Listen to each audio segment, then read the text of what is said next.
بسم اللہ الرحمن الرحیم۔ السلام علیکم۔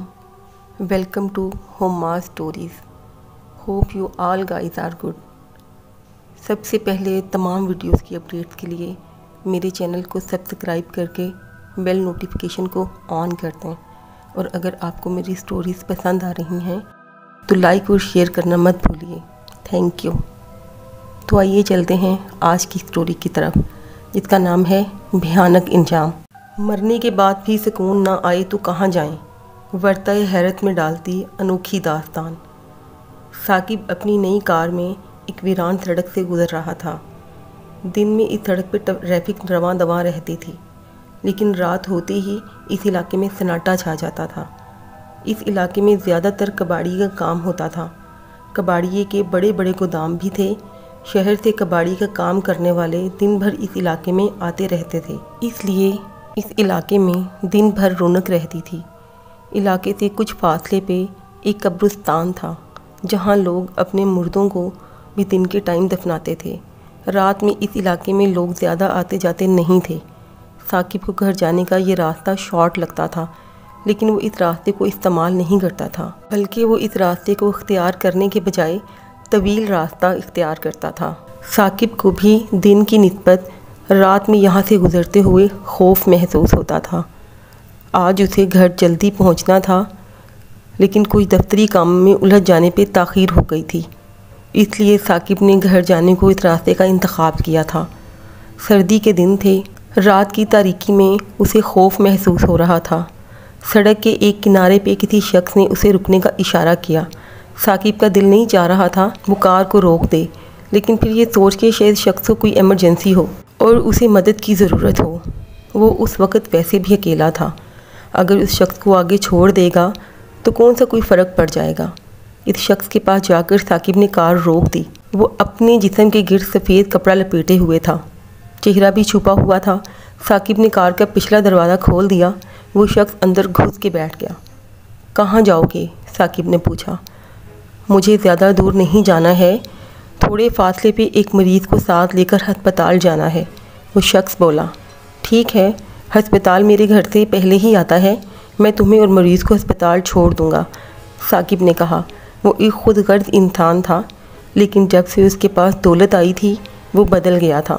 ثاقب اب ہر وقت لوگوں کی مدد کرنے کی کوشش میں رہتا تھا۔ ثاقب ایک ہوٹل میں کیشیئر تھا۔ اس کا کام ہوٹل میں کھانے والے لوگوں سے رقم وصول کرنا تھا۔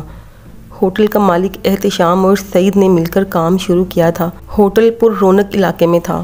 چند سالوں میں ہی وہ دونوں امیر ہو چکے تھے۔ پیسے کی خوب روانی ہو گئی تھی۔ سعید کے دل میں بے ایمانی پیدا ہو گئی۔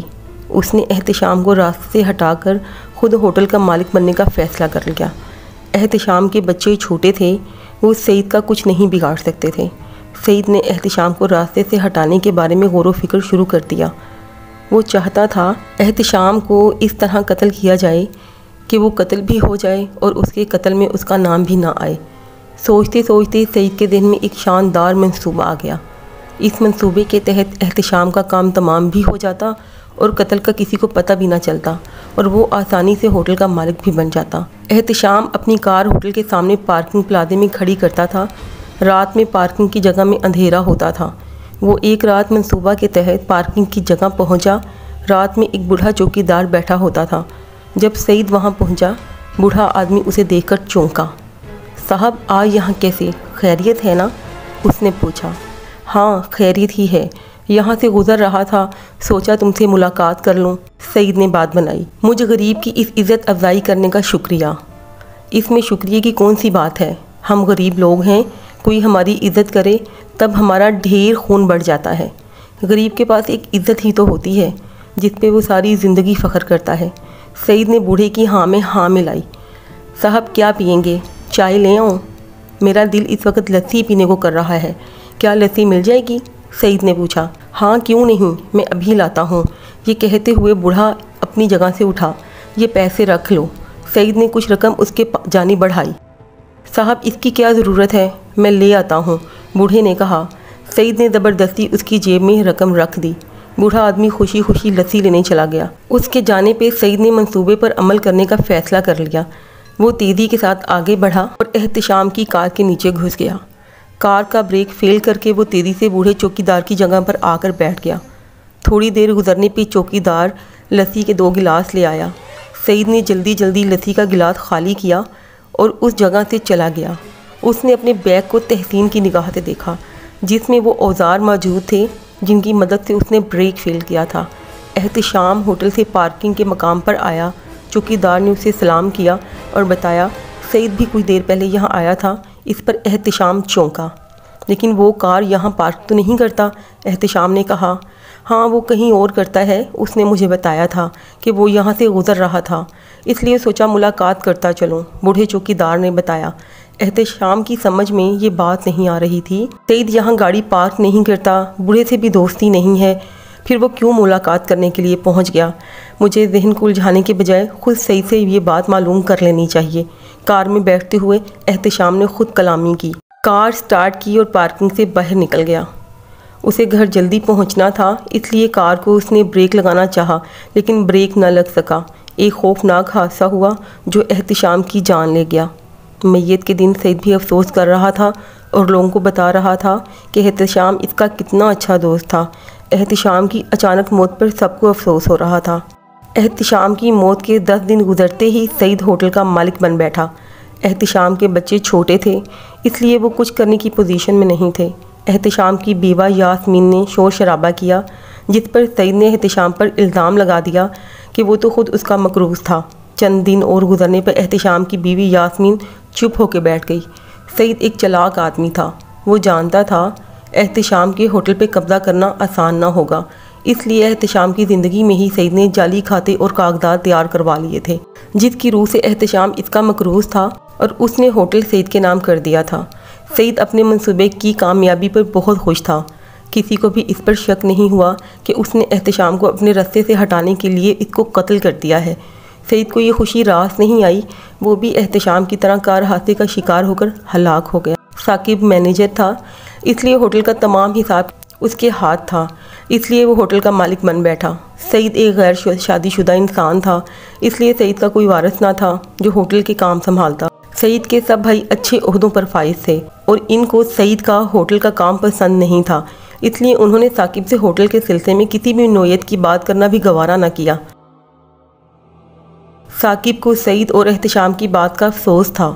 ان کی موت کے بعد وہ بدل گیا۔ پہلے وہ کسی انسان کی مالی مدد کرنے سے کتراتا تھا، لیکن اب ثاقب کسی کو پریشانی میں دیکھ کر اس کی اخلاقی اور مالی مدد کرنے میں خوشی محسوس کرتا تھا۔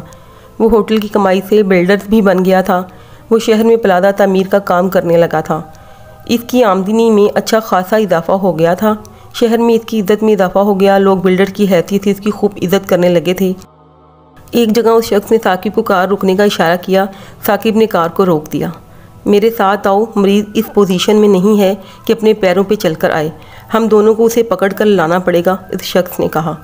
ثاقب نے کچھ سوچا اور اس کے پیچھے چل پڑا۔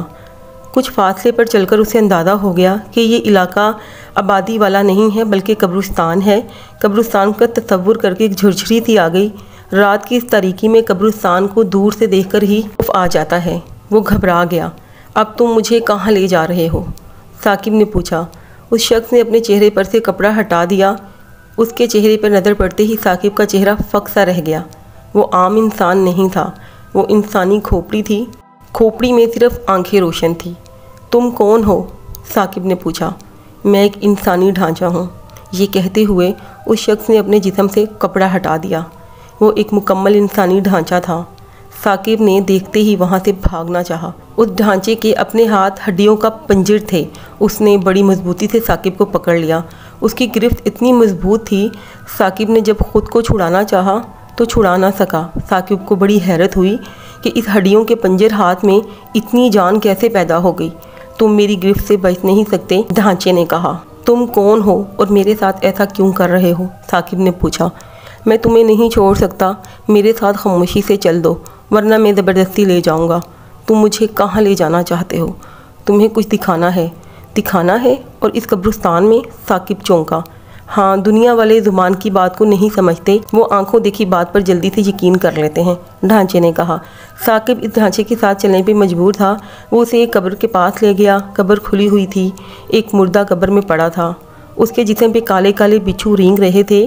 جب کوئی بچھو مردے کے جسم پہ ڈنگ مارتا، مردے کے منہ سے بھیانک چیخ نکل جاتی، پیلا سا مادہ منہ سے جھانکی صورت میں بہنے لگتا تھا۔ یہ منظر دیکھ کر ثاقب کو سخت کراہت ہونے لگی تھی۔ اسے جانتے ہو؟ ڈھانچے نے سوال کیا۔ نہیں، یہ سعید ہے، اسے مجھے قتل کرنے اور میری دولت اور کاروبار کو اپنے نام کرنے کی سزا مل رہی ہے، ڈھانچے نے کہا۔ لیکن تم کون ہو؟ میں احتشام ہوں۔ تم میرے پاس مینیجر تھے اور اب میرے کاروبار پر خوب ڈھاٹ باٹ سے زندگی گزار رہے ہو، ڈھانچے نے کہا۔ ثاقب کے پاس کوئی جواب نہیں تھا، اس لیے وہ خاموشی سے کبھی ڈھانچے اور کبھی سعید کو دیکھ رہا تھا۔ احتشام کو سعید نے قتل نہیں کیا، اس کی موت کار ایکسیڈنٹ میں ہوئی تھی، ثاقب سوچ کر بولا۔ دنیا یہی جانتی ہے، لیکن اصل حقیقت یہ ہے کہ میری کار کا بریک فیل سعید نے کیا تھا، اس لیے کار کو بریک نہ لگ سکا اور میں حادثے کا شکار ہو کر چل بسا تھا۔ دیکھ لو، جس دولت کی خاطر اس نے میرا قتل کیا وہ دولت بھی اس کی نہیں ہوئی، ڈھانچے نے کہا۔ ثاقب نے موقع جان کر دوڑ لگا دی۔ وہ جلدی سے کار میں بیٹھ کے وہاں سے فرار ہو جانا چاہتا تھا۔ خوف سے سردی میں بھی اس کے ماتھے پہ پسینے پھوٹ پڑے کہ کار کے پاس پہنچنے سے پہلے ہی ڈھانچے اس کے سامنے آ کے کھڑا ہو گیا۔ مجھ سے تم بچ کر نہیں بھاگ سکتے، مجھ سے تم کیا چاہتے ہو؟ سعید نے تمہیں قتل کیا، وہ اپنے انجام کو پہنچ گیا، ثاقب نے کہا۔ میرے کاروبار پر عیش کر رہے ہو اور مجھ سے پوچھ رہے ہو کہ میں تم سے کیا چاہتا ہوں؟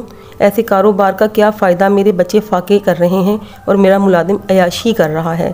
تمہارے بچے چھوٹے ہیں، وہ کیسے کاروبار کر سکتے ہیں؟ ثاقب نے کہا۔ تم میرے ملازم تھے اور ہو، ملازم کی حیثیت سے کاروبار کو چلاتے رہو جب تک میرے بچے جوان نہیں ہو جاتے۔ انہیں ہر ماہ باقاعدگی سے گھر کا خرچہ چلانے کو پیسے دیتے رہنا، جب وہ جوان ہو جائیں کاروبار ان کے حوالے کر دینا، ڈھانچے نے کہا۔ میں نے بلڈر بننے میں بہت محنت کی ہے، وہ کام کیسے ان کے حوالے کر سکتا ہوں؟ ثاقب نے کہا۔ یہ میں نے کب کہا؟ تم صرف ہوٹل سے ہونے والی آمدنی میرے بچوں کو دینے کے پابند ہو۔ بلڈر کی حیثیت سے تم نے جو کام محنت کی ہے اس میں میرے بچوں کا کوئی حق نہیں ہے، وہ صرف ہوٹل کی آمدنی کے مستحق ہیں۔ ٹھیک ہے، جیسا تم کہہ رہے ہو میں ایسا ہی کروں گا، ثاقب نے کہا۔ یہاں سے جانے پہ کوئی ہوشیاری نہیں کرنا ورنہ تمہارا انجام سعید سے زیادہ بھیانک ہوگا، ڈھانچے نے کہا۔ ٹھیک ہے، جیسا تم چاہو گے میں ویسے ہی کروں گا، اب مجھے جانے دو، ثاقب نے کہا۔ ڈھانچہ اس کے راستے سے ہٹ گیا۔ کار میں بیٹھ کے ثاقب نے سکون کا سانس لیا اور خدا کا شکر ادا کیا کہ اسے ڈھانچے نے کوئی نقصان نہیں پہنچایا۔ اس نے اپنے اس ہاتھ کی کلائی کو دیکھا جہاں سے ڈھانچے نے اسے پکڑا تھا۔ اس کے ہاتھ کی کلائی میں اب بھی ہڈیاں گڑنے کے نشانات موجود تھے۔ سعید کے مردہ جسم کا تصور کر کے ثاقب کو ایک جھرجھری سی آ گئی۔